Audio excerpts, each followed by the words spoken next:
Tenemos aquí al profesor Alfredo López Pasarín, de la Universidad de Waseda, en Japón. Lleva ya 3 décadas allí enseñando español y enseñando literatura también. Él ha trabajado fundamentalmente sobre poesía, aplicando modelos de análisis formal y sistemático. Y yo le recomendaría, de hecho, a mis alumnos de máster siempre inserto su libro sobre modelos de análisis de textos poéticos, porque me parece que es un modelo muy, muy útil. También entre sus últimas publicaciones quisiera destacar la edición que ha realizado hace un par de años de la poesía inédita hasta entonces de un poeta altamente recomendable, que es, aunque normalmente fuera del canon, que es el poeta malagueño Rafael Ballesteros. Alfredo López Pasarín hizo esa edición, como siempre, con un prólogo excelente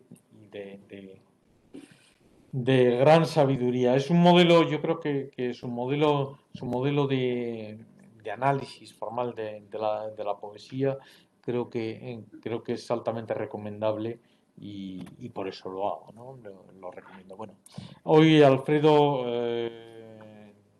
bueno, el profesor López Pasarín, perdón, no, va a hablar de algo que va a entrar en relación también con otra de las charlas que vamos a tener, la de Pablo Merchán, sobre la poesía de Aníbal Núñez, otro de los, digamos, desclasados de la poesía contemporánea.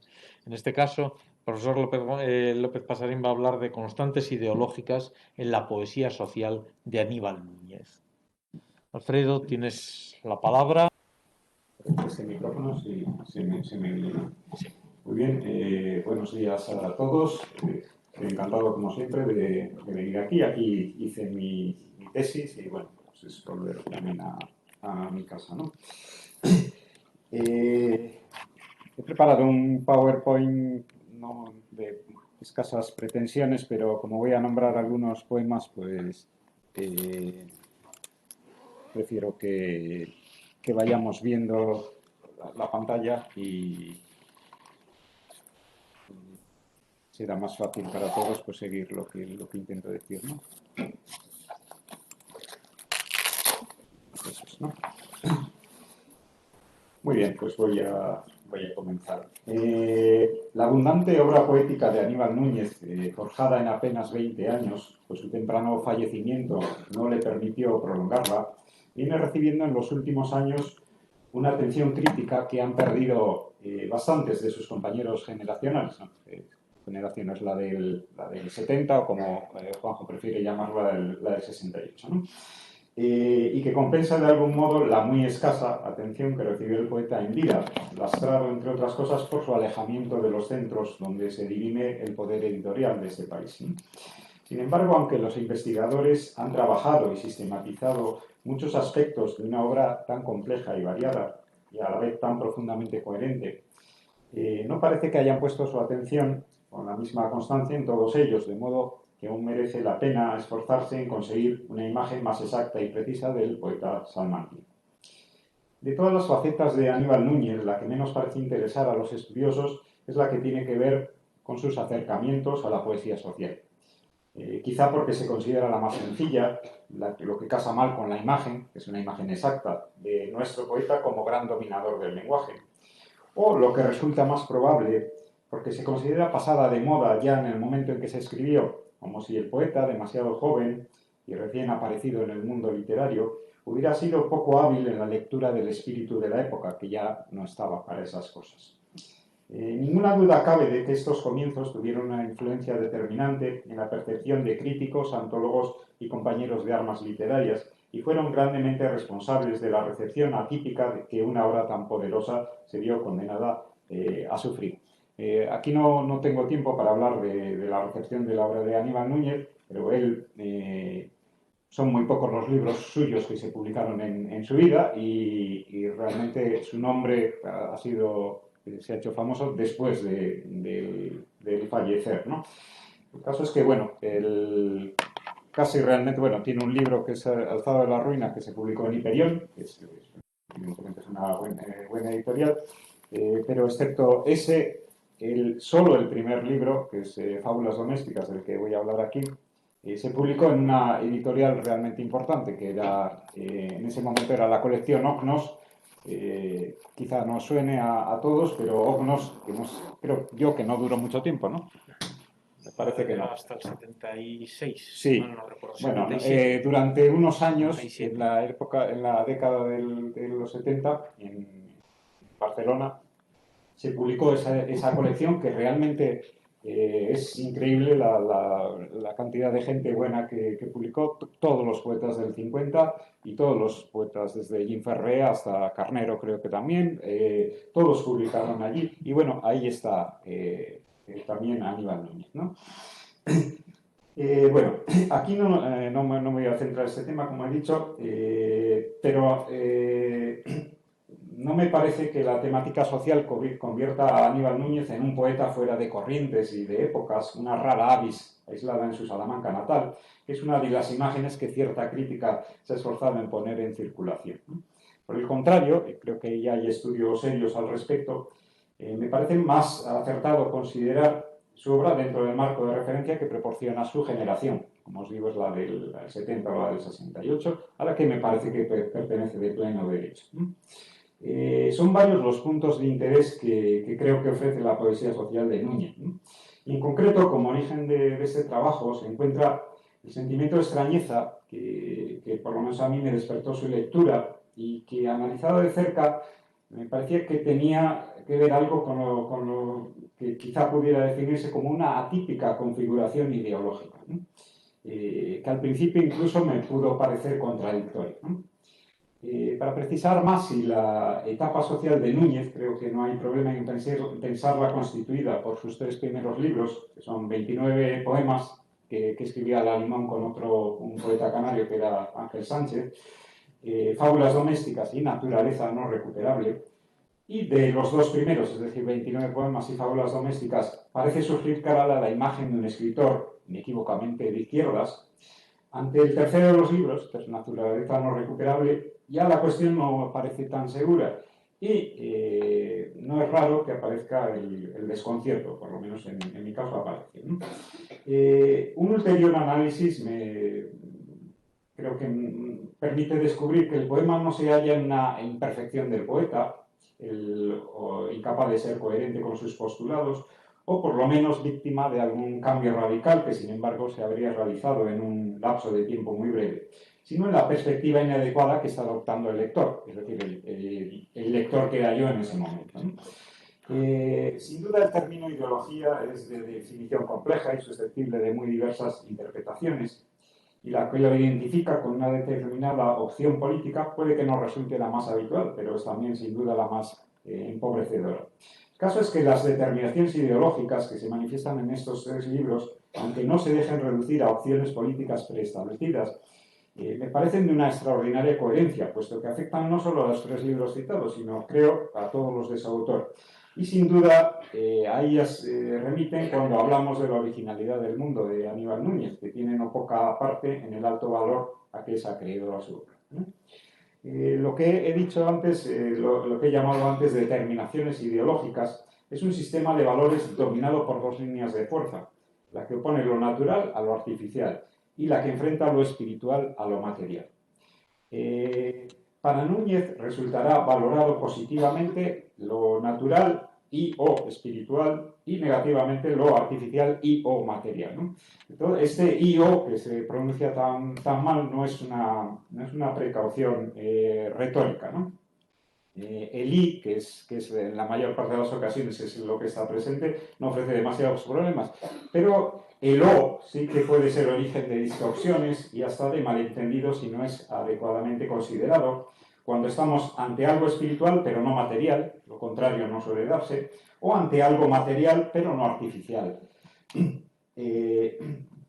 Perdón, algo perdón, sí, material pero no artificial, pero aquí sí es la viceversa puede funcionar, ¿no? Por otra parte, está claro que estoy hablando de términos extremos en polaridades graduales y no de oposiciones binarias absolutas, es decir, que no se trata de un sí o un no, sino de un más o un menos, lo cual ya veremos que tiene su importancia, ¿no? Como digo, lo que acabo de exponer caracteriza de manera escueta la configuración ideológica más esencial de Aníbal Núñez. No hace falta decir que tal como se manifiesta en su obra, no en su biografía, de la que aquí no trataría nada, ¿no? Y que se encuentra activa en toda ella, ¿no? Entonces, los libros que estudiaré aquí son, por tanto, están perfectamente integrados en un mundo creativo que se revela completamente coherente, ¿no?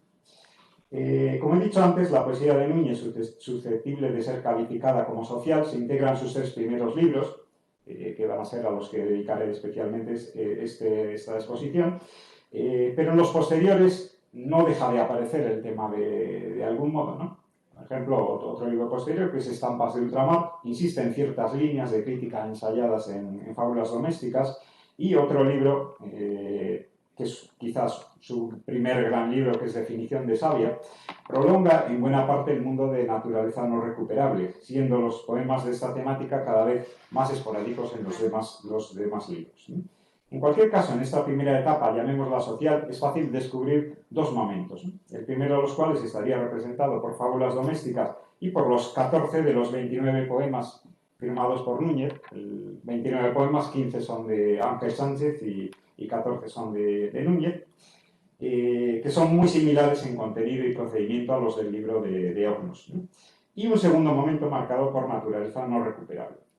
Las diferencias temáticas y técnicas entre ambas etapas son notables y tendré que referirme a ellas, pero el objetivo de este trabajo no es el análisis sistemático de estas obras, sino comprobar cómo en todas ellas funciona exactamente con la misma eficacia la pareja de valores de la que he hablado antes, ¿no? El tema más fácilmente reconocible para el lector de los poemas de la primera etapa mencionada es la denuncia del consumismo.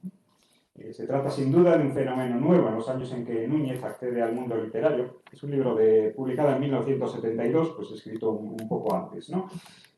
Los 29 poemas salieron en el 67, me parece que es. Más o menos estamos hablando de esos años, ¿no? Como digo, es un fenómeno nuevo en los años en que Núñez accede al mundo literario, que es la última etapa franquista, y él nos señala enseguida sus peligros, ¿no? Más concretamente, los seres que pueblan estos poemas viven en una sociedad que ha sustituido todos sus valores por la fascinación de objetos banales y por el dinero. Se han entregado a la materia y han perdido del todo el espíritu. Lo peor del consumismo es que adormece nuestro sentido crítico y nuestro poder de rebeldía, siempre un valor positivo en estos textos. De modo que el desarrollo económico se muestra carente de valor al convertirse en la mejor garantía de unas estructuras políticas que permanecerán intactas, ¿no? Y todo esto me parece que es un exacto análisis de lo que es el tardofranquismo, ¿no? Es instructivo rastrear el carácter de los personajes a los que se dedican los poemas de fábulas domésticas y de la primera obra de Núñez, ¿no? Son realmente muy escasas las sátiras dedicadas a quienes detentan el poder en nuestra sociedad, ¿no? Se pueden señalar en 29 poemas, un poema como Arcángel de la Paz, con un melifluo y paternalista personaje apagado de sí mismo y dando pruebas de falsa tolerancia con un joven que se ha atrevido a mencionar la palabra libertad. O el hijo de buena familia, cuya carrera arreglada desde la cuna a la sepultura se narra en un poema llamado Todo empezó en un día como otros, no muy brillante, que recuerda anteriores maneras de concebir la poesía social. Por ejemplo, la de Ángel González, que es una presencia evidente, influencia evidente en fábulas domésticas, ya desde el mismo título. Si habéis leído a González, recordaréis en Grado Elemental, la segunda parte de Grado Elemental se llama Fábulas para animales, y más o menos es ese el modelo que está aquí. Bueno, el propio Núñez reconoce esa influencia, ¿no?, en alguna entrevista. Y en el libro, en Fábulas Domésticas, tenemos pues la fábula del perro policía, con un epígrafe explícito de González y un aire inequívoco a él. Un ingenioso aviso a Gustavo Adolfo Bécquer, que es una apóstrofe al poeta romántico poniéndole en guardia contra los editores perversos que aprovecharán su centenario para hacer caja. y otro par de seres más difusos en Fábula del tigre que fue rebelde y Muchacho a la caza de pájaros, ¿no? En la Fábula del tigre es un poema muy ingenioso, se nos habla, que es un tema también querido a González, de la vuelta al redil de un antiguo opositor, ¿no? De tigre real pasa a ser tigre de escayola, bueno solo para adorno de un mueble, ¿no? Y en el segundo, de un amante de las armas ya desde su más tierna edad, y tras disfrutar de la caza, pues se dedicará a la búsqueda en un verso de más sensibles blancos, ¿no? Bueno, frente a un muestrario tan escaso, la lista de los poemas con personajes representantes de las capas no influyentes de la sociedad alcanza a casi todo el resto, ¿no? Por estas páginas circulan innumerables hombres y mujeres, en ocasiones directamente fracasados, pero lo más a menudo pálidos, banales, sin la menor profundidad de pensamiento ni sentimiento, carentes de cualquier conciencia y, por tanto, sin la menor capacidad para intentar el cambio de la sociedad en la que vive. La mirada de Núñez es severa, no siente en general demasiada empatía hacia sus personajes y la ternura casi no existe, ¿no? Si sus poemas son fábulas, aunque carezcan de moraleja explícita, que sería difícilmente soportable en un texto moderno, no dejan de presentarse como tales ante el lector, que debe sacar sus propias consecuencias morales, sino directamente políticas, ¿no? Una parte de la crítica ha insistido en la falta de didactismo de Núñez, etc. Bueno, pues este libro es didáctico, quizá por eso tampoco gusta, ¿no? A esta crítica. Bueno, hay un texto que seguramente, a mí me parece el mejor de los 29 poemas de los que escribió Núñez, y donde hay una perspectiva medianamente diferente, aunque sea medianamente diferente, que nos hace percibir la distancia con la mirada habitual de Núñez, ¿no? Y nos permite aprender bastante sobre ella. Os lo voy a poner, no os lo voy a leer, pero os lo pongo y lo podéis ir leyendo, ¿no? Y se llama Amaneciendo al Tajo, ¿no? Como veis, el sabio uso de la superposición temporal, especialmente acertado en el último verso, es el elemento clave que nos permite interpretar el... Perdona, no, pero sí lo leo. Vemos que el paso del tiempo introduce una serie de cambios en las vidas del protagonista y su esposa, que podemos interpretar como un aumento, aunque sea leve, de la prosperidad material y un descenso o desaparición del amor. Si lo que establecía más arriba es cierto, poco bueno podemos esperar de un cambio que aumenta la materia y disminuye el espíritu. Y en efecto, la mejora material se disipa en sueños consumistas, ¿no? La simbólicamente indeseable televisión, y al erotismo pleno del amor lo sustituyen imágenes igualmente prefabricadas de mujeres inaccesibles, que es un tema que aparece en otros poemas de esta etapa de Núñez, ¿no? Y sin embargo, en el poema no se aprecia la sátira implacable, aún se conserva un resto de ternura, ¿no? El mundo representado tiene una especie de alegría cotidiana, expresada en la estación primaveral, en el amanecer, con la entrada radiante de la luz, en la elección como medio de transporte de la bicicleta, que es marcada en la escala de valores con un plus de naturalidad de la que carecen autobuses y automóviles de otros poemas, ¿no?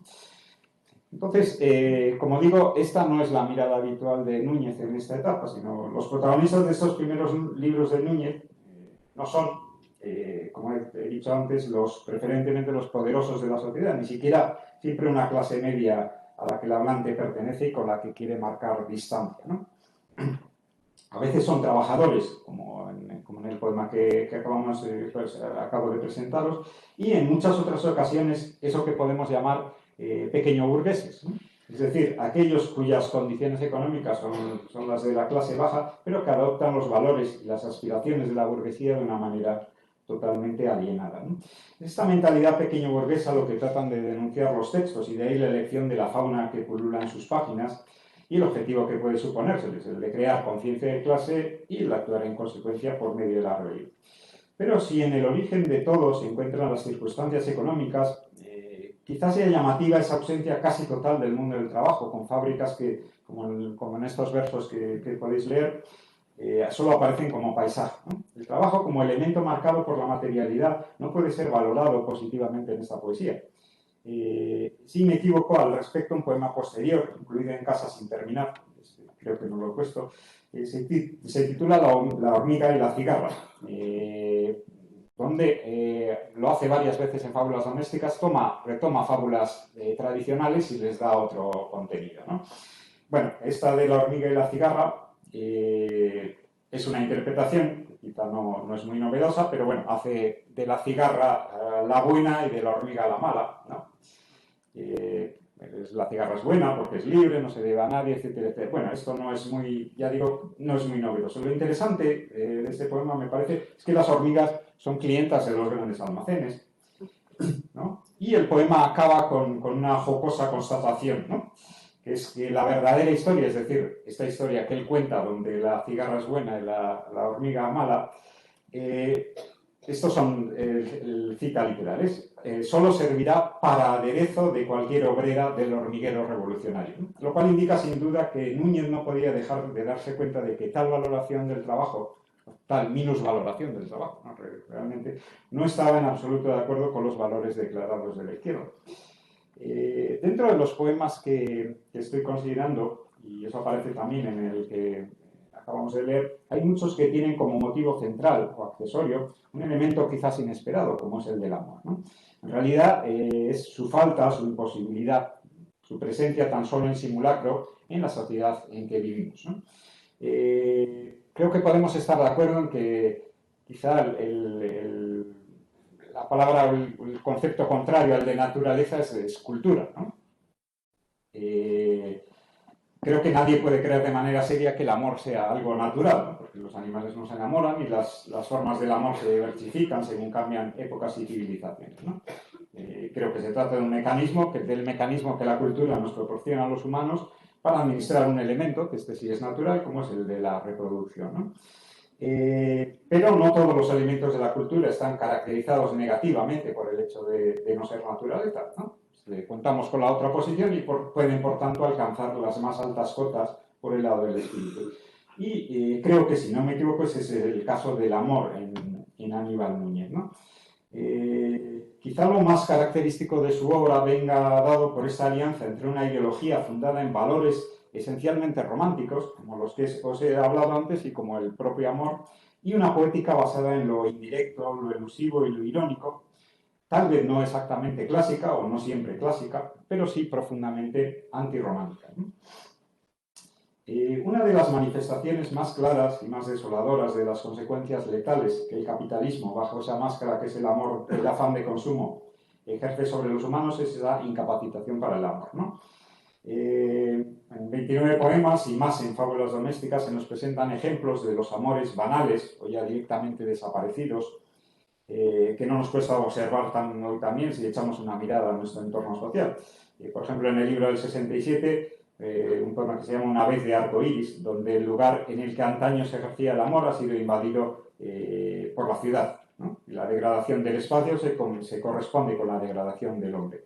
O el vulgar amor adolescente de una noche llevaron tierra húmeda. Y en fábulas domésticas, por ejemplo, Desde luego, que es una pareja de estudiantes que se entregan embelesados al amor solo hasta que caen en la cuenta de sus problemas económicos, o este precioso dormitorio, donde el vendedor que se hace responsable de la voz enunciadora del poema va dando por supuestas las costumbres nocturnas de una pareja hastiada de su vida en común, ¿no? Bueno, esta imagen del amor degradado que recorre estos libros aparece muy frecuentemente en poemas que tienen por objeto figuras femeninas, ¿no? Es quizá en ellos donde más claro aparece que el bienestar económico, cuya cara más visible es el consumismo, es un fenómeno que no obstaculiza la vigencia de las mentalidades patriarcales y paternalistas del nacionalcatolicismo. Y como no las impide, acaba sirviendo de coartada a las mismas y al régimen en el que se apoyan, ¿no?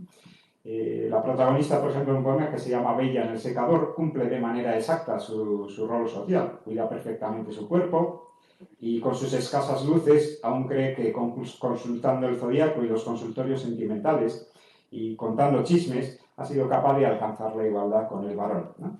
O la de otro poema que se llama Fumando espero al hombre que más quiero, que es un título que podría firmar evidentemente Vázquez Montalbán, que fue el realmente responsable de que se publicara Fábulas domésticas en Ognos, porque él estaba en el consejo de redacción de la colección y evidentemente el libro tiene mucho que ver con el mundo de Vázquez Montalbán, ¿no? Pues la protagonista de este poema también piensa que ha alcanzado la emancipación por el hecho de fumar, con gesto asqueado, dice el poema, un cigarrillo, ¿no? Y luego se dirigirá a la búsqueda fracasada de algún hombre, tras lo cual vuelve compungida a casa pues con la conciencia de, con esa frase un poco horrorosa, que es que se le está pasando el arroz, ¿no? Bien.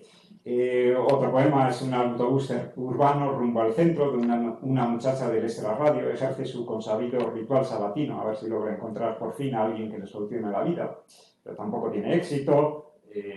Como otro poema que es Diana Cazadora, donde la protagonista, pues bueno, se divide entre los deseos que traslucen sus ojos y el desdén de sus palabras, que es otra imagen de cómo debe comportarse la mujer, etcétera, etcétera. Y bueno, evidentemente es víctima de esa concepción tradicional de la feminidad, ¿no?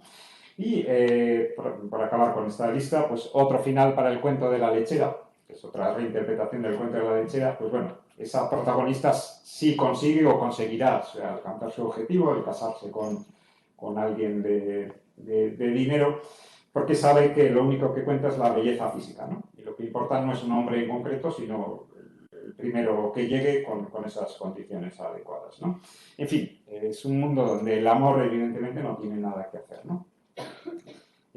Ante ese panorama, si lo peor del consumismo es que desactiva nuestro pensamiento crítico y actúa como garantía de la perpetuación de la dictadura, claro está que la más alta de las cualidades es la de la rebeldía. Encaja en nuestros esquemas, puesto que supone la renuncia a la materia, es decir, a la riqueza, a la posición social, en favor del espíritu, ¿no? La fauna humana que circula por estos poemas ciertamente es difícil encontrarla más que como posibilidad fracasada o como deseo de improbable realización, ¿no? Núñez se muestra en varios poemas como antibelicista, pero él no rechaza la violencia o cualquier violencia, tema ante el que nosotros quizá varias décadas después pues seamos más sensibles, ¿no? Por ejemplo, hay un poema que se llama Parábola del puñetazo, que es una parodia muy cruel de la democracia parlamentaria, muy de acuerdo con las ideas que la izquierda marxista tenía en ese momento del asunto, ¿no? Y es posible que los lectores actuales pues tendamos a sentir una mayor empatía hacia el pobre protagonista, ¿no? O sobre otro poema que se llama Sobre la oscura faz de la madera, donde otro desactivado por las dinámicas sociales del momento ya no es capaz de ver en el centro de la diana donde se ejercitaba de niño la cabeza de su patrón, como el yo poético desearía, ¿no? Fue un poema censurado, no injustificadamente, en la primera edición, ¿no? El libro, a pesar del 72, y que pensemos ya, bueno, Franco ya no, sí, censura había. Y por lo menos tres o cuatro poemas fueron censurados, ¿no? Y se forzó el cambio de varios otros, ¿no?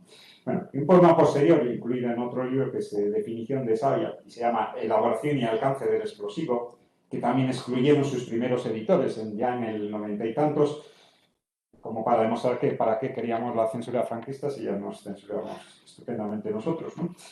Y es intentando proteger a Aníbal Núñez, no sabemos de qué, porque ya el pobre Aníbal pues ya no había fallecido, ¿no? Bueno, es un poema que plantea una especie de terrorismo anarcoecologista, a saber de qué signo ideológico, ¿no? Bueno, en realidad las visiones del asunto a las que más adhesión merece la pena prestar se encuentran en tres hábiles poemas, ¿no?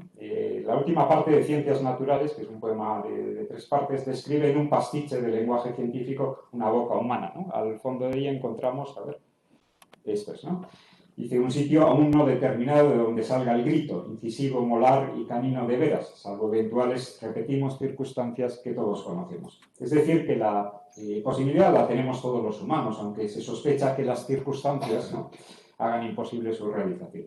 Y la misma posibilidad teórica, desactivada en la práctica por la presión social, aparece aún más explícita en Ya lo sabes, Amada, que es un poema de fábulas domésticas, en el que novio, desdoblado en agente comercial, expone a su futura esposa las opciones de su luna de miel, dándole a elegir entre islas privilegiadas o lugares de mundo, como veis, pero continúa saliéndose intempestivamente del papel en el que el inicio del poema lo había situado, o bien quedarse aquí, junto a la brecha, al lado de la lucha, que era un tiempo de jugarse el pellejo para algo. Una de dos, amada mía, no olvides que elegir es el único problema que este sistema ofrece.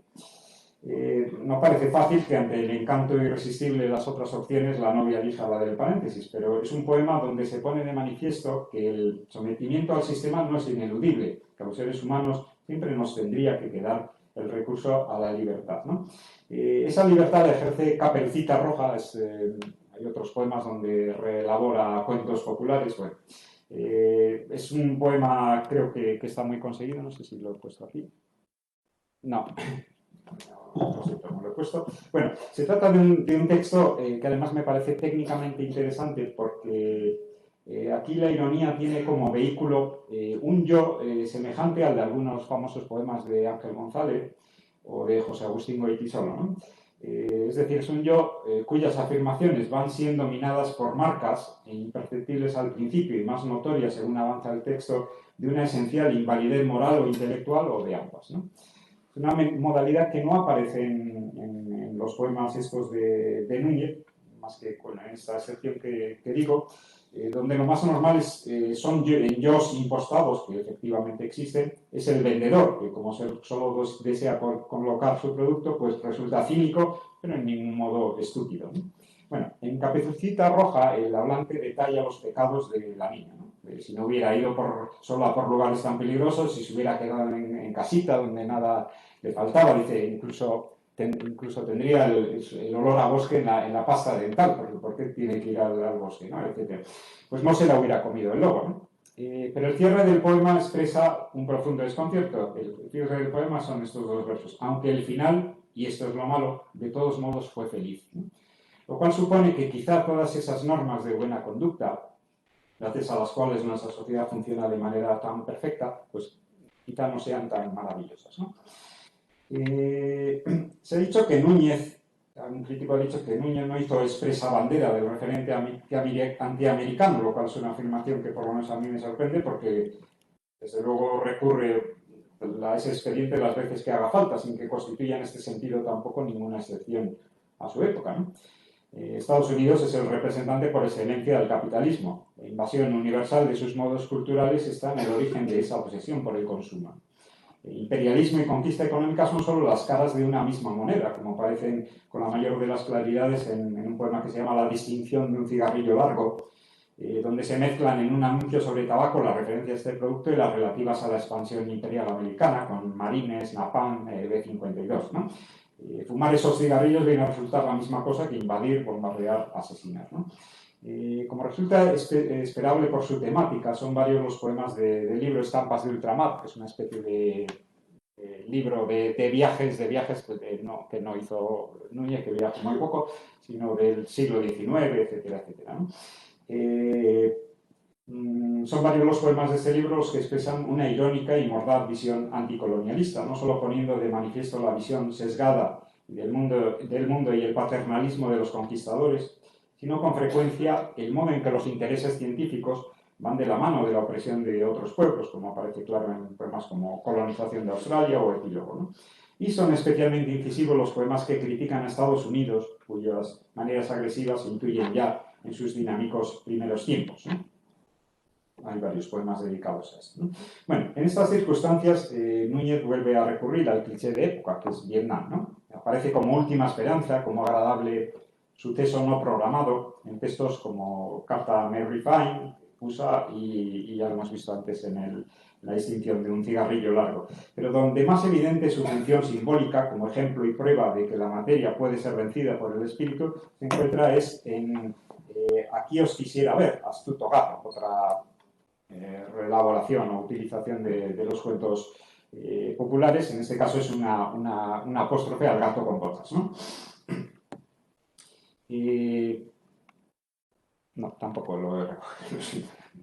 Bien, en este poema se le dice al gato con botas pues que tiene que hacer él con sus botas de 7 leguas, que porquería es eso ante héroes como Superman o Batman, que tienen superpoderes y que pueden hacer de todo, o ante agentes como el 007, dice, tan tecnificados, que estas son escritas literal, que apagan en silencio un corazón a 100 yardas tomándose un daiquiri, ¿no? No sé qué diría Núñez en esta época de asesinatos selectivos con drones, vamos, haría maravillas, creo yo. Bueno, sin embargo, tras convencer al simpático felino de su inferioridad, el poema concluye: mal os ibais a ver, aunque hay rumores de que en país remoto del Oriente ocurre exactamente lo contrario, ¿no? Y ahí se ve pues, bueno, el valor simbólico de Ibn, que ya digo que no tiene nada de novedoso con respecto a la mayor parte de los autores de su época, ¿no?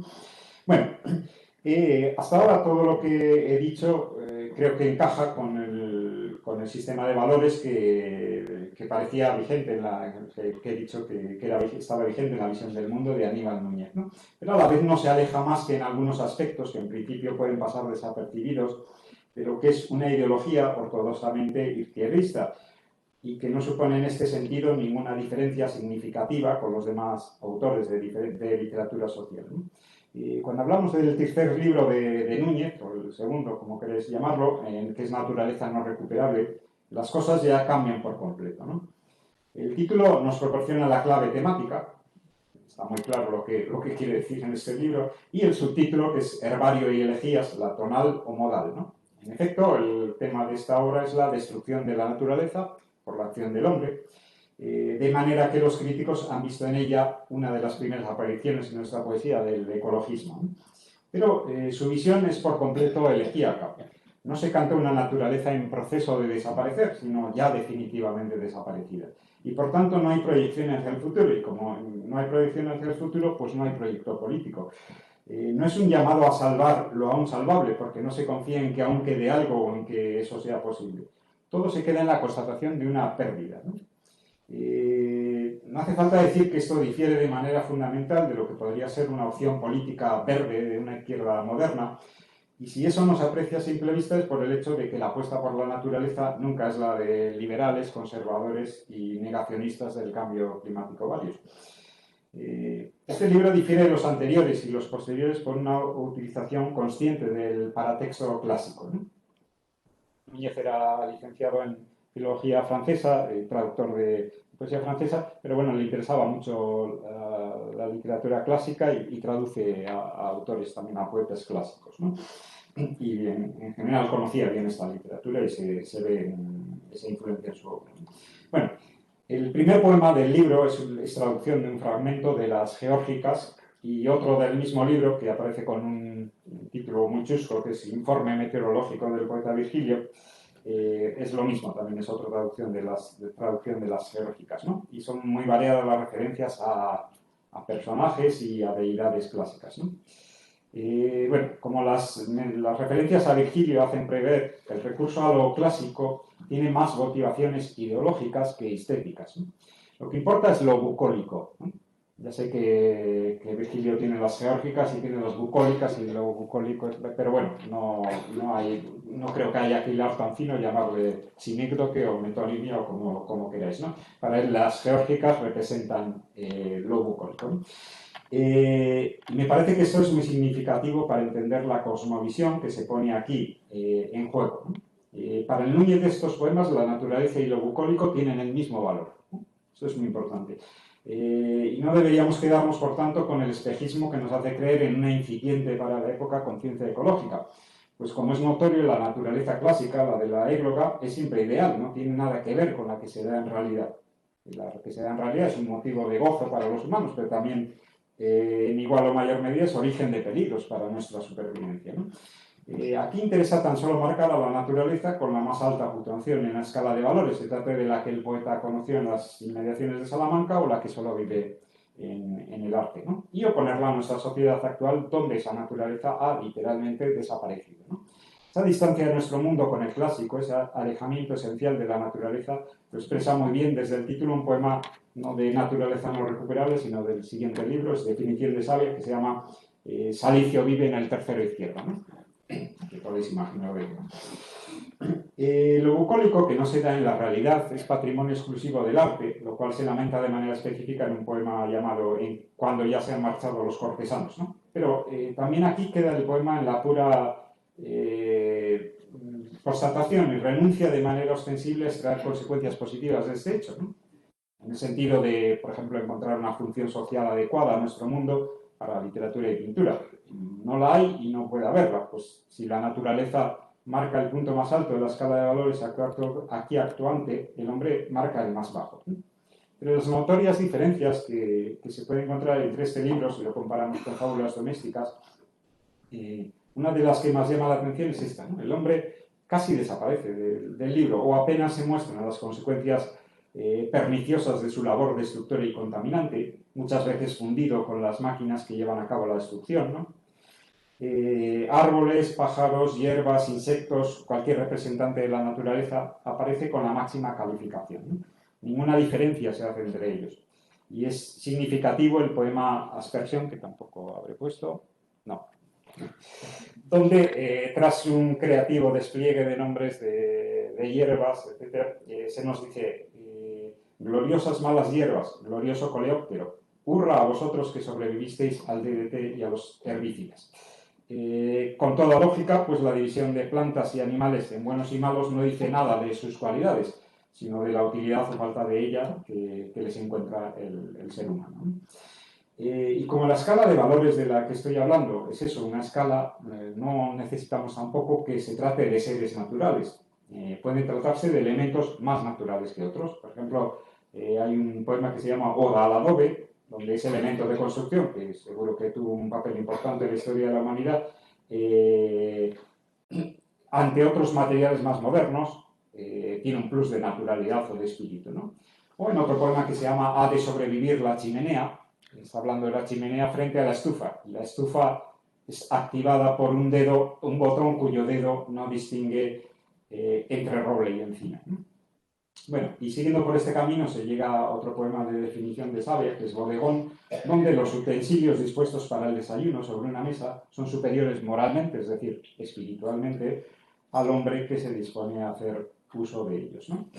Un poema que me parece muy significativo y especialmente apropiado para comprender la configuración ideológica que funciona en este libro, y de paso cómo esta difiere de lo que consideramos opciones políticas de izquierdas, es Deja a la helada. Este sí lo tengo. Cuya primera estrofa reza como sigue, ¿no? Deja la helada, la equinoccia, el año, la tarea de hacer que la hoja caiga, la que tú arrancas para chillón emblema de tu escudería, ornato de tu cuarto, o para colocártela en exexo, ávido sacristán de discoteca, sátiro urbano, espera que el lecho sea propicio, que ella caiga a su aire y no al tuyo enradecido. Bueno, pareceríamos hallarnos en el tono, sin equívoco, ante un poema de fábulas domésticas, si no fuera porque el personaje tan violentamente interpelado no es un policía o un burgués, ni siquiera un pobre trabajador que no sabe resistirse a los cantos de sirena del consumismo. Se trata tan solo de alguien que ha arrancado una hoja de árbol sin esperar a que lo hagan los ciclos naturales, ¿no? Es este un mundo del que ni más ni menos se desearía hacer desaparecer al hombre, ¿no? Pero quizás no a todos los humanos, ¿no? En esta hipervaloración de lo natural aún quedan humanos que no han perdido del todo esta característica. Que en un país como el nuestro, que empezaba a salir por entonces de su aspecto predominantemente agrario, se pueda dar valor a lo campesino por constituir una reserva de lo espiritual, sin que nos importe en absoluto la dureza de las condiciones de vida y trabajo de nuestros campos, indica a las claras hasta qué punto este libro se aleja de lo que esperaríamos encontrar en uno de poesía comprometida, ¿no? Hay un poema que se llama Arte Popular. Sí, este es el comienzo, que es muy significativo, ¿no? Solo he puesto el comienzo, pero bueno, no es un poema tan largo, pero... En principio se cuenta la historia de un cuerno para cebar pólvora, y a eso se refiere lo del arte popular del título, que el descendiente de su antiguo dueño vende al mismo tiempo que abandona la aldea para vivir en la ciudad, ¿no? El tema es, otra vez, el éxodo rural, que es evidentemente un problema candente en su época, pero dejando aparte la visión un tanto maniquea que hace del tatarabuelo alguien totalmente idealizado, habitante de cualquier Arcadia peninsular, y al descendiente un descastado de dudosas convicciones morales, merece la pena transcribir lo grabado en el cuerno, que es esto que os he puesto, ¿no? Y este es el inicio del poema, ¿no? Viva mi amo, Manuel Sánchez, en compañía muchos años de su querida esposa Carolina García, vecinos en la villa de Paradinas de San Juan, donde me parece que incluso el menos marxista de los lectores tendría problemas para encajar tan idílica visión con sus conocimientos del atrasado y durísimo campo patrio, ¿no? Bueno, y frente a los campesinos se alza el yo del poema, que es casi siempre un nosotros. No se sabe bien qué representa el nosotros, son habitantes de la ciudad, no todos evidentemente, sino seguramente los que se parecen, los que sienten lo mismo que Núñez, es decir, están concienciados de la degradación del ambiente, del valor de la naturaleza, de su inevitable pérdida, etc., ¿no? Por ejemplo, un poema que se llama El ruiseñor escoge los lugares, donde la libertad del ave, del ruiseñor, contrasta con la falta de ella en los postulados ciudadanos, o el muy interesante no hemos venido a vuestros pagos, donde el hablante tranquiliza a los desconfiados lugareños por la llegada intempestiva de su grupo, que solo quiere pasar un día de excursión y no destruir ni arrebatar nada, ¿no? Que el tono recuerde inevitablemente a un explorador intentando no tener problemas con una tribu africana o amazónica, pues indica lo extrema que resulta la distancia entre ambos mundos, ¿no? El campesino puede perder también su valor positivo cuando traiciona valores que se le suponen a su condición de tal, ¿no? Y puede eso comprobarse en dos poemas de fábulas domésticas, ¿no? Un poema muy conseguido, me parece, que es este Reflexiones morales ante una foto de una niña vestida de primera comunión. Creo que demuestra pues, la potencialidad que como poeta Núñez atesoraba, ¿no? Bueno, comienza, como veis, con una apóstrofe a la niña del título, que ya no es niña, se le recuerda pues, toda la incomodidad del vestido, la postura, etcétera, ante el fotógrafo, bueno, la falta de naturalidad en todo lo que está haciendo, como veis, ¿no? Pero a partir de cierto momento el poema da un giro, como veis, y dice: el vestido devuelve almidonado, el almidón se extrae de la patata, el labrador que labra la patata vela su crecimiento subterráneo, acaba mal vendiéndola para usos industriales o privados. El labrador que guarda sus ahorros para decir la cófiera de perlas de su hija de 6 años, ¿no? Este es un labrador que renuncia a sus valores y adopta encima los valores de aquellos que le están explotando, ¿no? Estamos de nuevo ante un caso claro de ideología pequeño burguesa, ¿no? Hay otro poema que... A ver, ya no tengo más. Que se llama Donde su yunta deja, que nos describe la historia de un labrador que sale al campo con sus bueyes y se topa de pronto con un cartel publicitario, que antes no estaba, ¿no? De esos que ya quitaron, menos los del toro, pues esos, ¿no? El cartel está además en inglés o incluye palabras en este idioma y el pobre campesino pues no lo entiende, ¿no? Entonces su reacción es de desconcierto y de profundo respeto, quizá de temor religioso, ¿no? Variar su trayectoria, que es la que él y sus antepasados habían trazado siempre, y continuar su camino, ¿no? Bueno, aquí es obvia la intención de denunciar la burda invasión del campo por los fetiches consumistas, previa o directamente equivalente a su destrucción, pero no es fácil al primer intento calificar la actitud del protagonista, ¿no? Sin embargo, si las constantes ideológicas que intento poner aquí de manifiestos funcionan, y deberían funcionar, es difícil aceptar, como se ha dicho una crítica, que el labrador es una figura sabia, en cierto modo un estoico ante las provocaciones de fuera. Bueno, como el estoicismo no tiene ninguna función en estos textos, lo lógico es considerar que el campesino es una figura censurable, porque no adopta la única actitud digna de respeto, que es la de rebeldía, y no la emprende a hachazos con el cartel, ¿no? Bueno, entonces nos damos cuenta de que en Naturaleza no recuperable, con una única excepción en un poema llamado Escogieron la onda, que realmente no sé qué pinta ahí, porque parece más propio de fábulas domésticas, la rebeldía desaparece, no porque se haya quedado sin valor, sino porque el sujeto poético ha perdido del todo la esperanza de que sus potenciales usuarios, los humanos, sean capaces de ella. Y es muy significativo que en este poemario los destinatarios de semejantes incitaciones sean siempre los elementos de la naturaleza, ¿no? En algún sitio se habla al chaparrón, para que se venguen los humanos, y en el poema final, llamado así final, ¿no? Habla al sol, a la lluvia, al viento, al sol, etc. Los últimos poemas, versos del libro son: y tú, sol, pon de luto la luz ya para siempre, apaga y vámonos, ¿no? Son, como veis, incitaciones retóricas que nada que haga actuar en un determinado sentido a sus lectores. Son poemas que renuncian, como he dicho antes, a toda acción política, ¿no? Y como es así, en este libro pierde del todo su valor otro elemento que aún funcionaba claramente en el que le precede y que es una constante en toda la poesía social, o casi toda, habría que decir, que es la creación de conciencia como paso previo para la transformación de la realidad. Aquí la realidad válida ha desaparecido de manera irrecuperable y, por tanto, poco puede hacer la conciencia, que adquiere con todo su peso el matiz semántico de no natural. No tiene conciencia el árbol de Si tú supieras olmo, o el vencejo o la serpiente de lo que aparecen en otros poemas, ¿no? Y poco importa que vencejo y serpiente, esa falta de conciencia, que es ignorancia, ¿no? La paguen con sus vidas, porque acaban muriendo, ¿no? Siguiendo su instinto, se adecúan a las leyes naturales y tienen, por tanto, mucho más espíritu que el hombre que les sobrevive, ¿no? Bueno, voy ya concluyendo, ¿no? Bueno, lo que he dicho antes, resumo un poquito, ya he dicho que partía de una impresión de lectura, o de la primera lectura que tuve yo de estos libros de Núñez. Estos libros, que en principio son poesía social, pues me dejaban un poco desconcertado, ¿no? y veía un salto ideológico claro entre 29 poemas y fábulas domésticas por un lado y Naturaleza no recuperable por otro, ¿no? Sin embargo, un análisis más preciso, pues creo que me hacía corroborar que no hay incoherencia alguna entre estos dos momentos de su obra, sino que en ellos funciona como un motor ideológico un sistema de valores que se mantiene inalterable, aunque no coincida con una determinada opción política, ¿no? Este sistema de valores está constituido en su centro por una doble opción, como he dicho, la distancia entre lo natural y lo artificial, lo espiritual y lo material, siendo el primero de los elementos en ambas parejas el positivamente marcado, ¿no? Y también he dicho que se trataba de una ideología de profundas raíces idealistas y románticas, precisamente aquellas contra las que reacciona Marx, ¿no? El espejismo de fábulas domésticas no se podía prolongar mucho y, en efecto, Naturaleza no recuperable pulveriza cualquier posible resto de ideología progresista. Más cuando es evidente que la concepción que tiene Núñez de la naturaleza hace de ella una reserva de lo sagrado, un depósito inagotable del aura de la que hablaba Walter Benjamin, ¿no?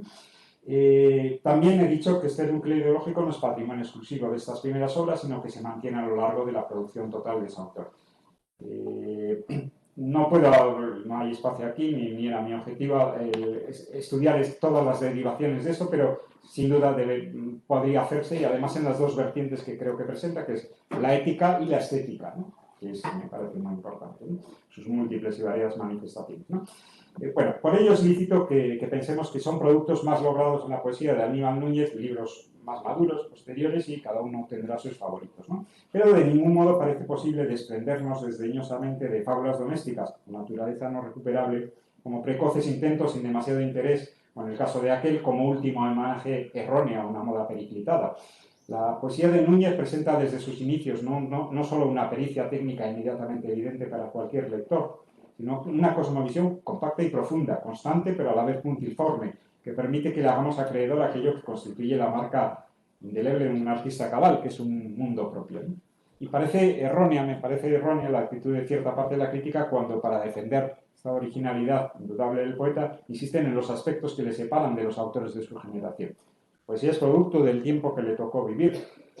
No puedo esbozar aquí una lista de características que lo hacen miembro de pleno derecho de su generación, como he dicho antes, pero bueno, podemos decir culturalismo, emocionalismo, gusto por lo barroco, fijación en el tema metapoético, podrían ser alguna de ellas, ¿no? Y para no salir de los libros de los que he estado hablando aquí, está claro que un tema como el social, tomado en el amplio sentido de preocupación por la sociedad en la que se escribe y interés en que la obra de arte contribuya a la modificación de los aspectos en que esa sociedad nos disgusta, no puede convertirse en anatema.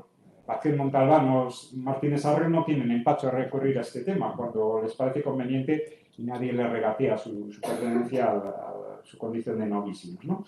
Aunque tampoco me interesa en este trabajo analizar las relaciones entre la poesía social de Núñez y la precedente, parece claro que un libro como Fábulas domésticas trata un problema que se presenta en la sociedad española de la época, prevé su desarrollo y propone soluciones, estemos de acuerdo con ellas o no.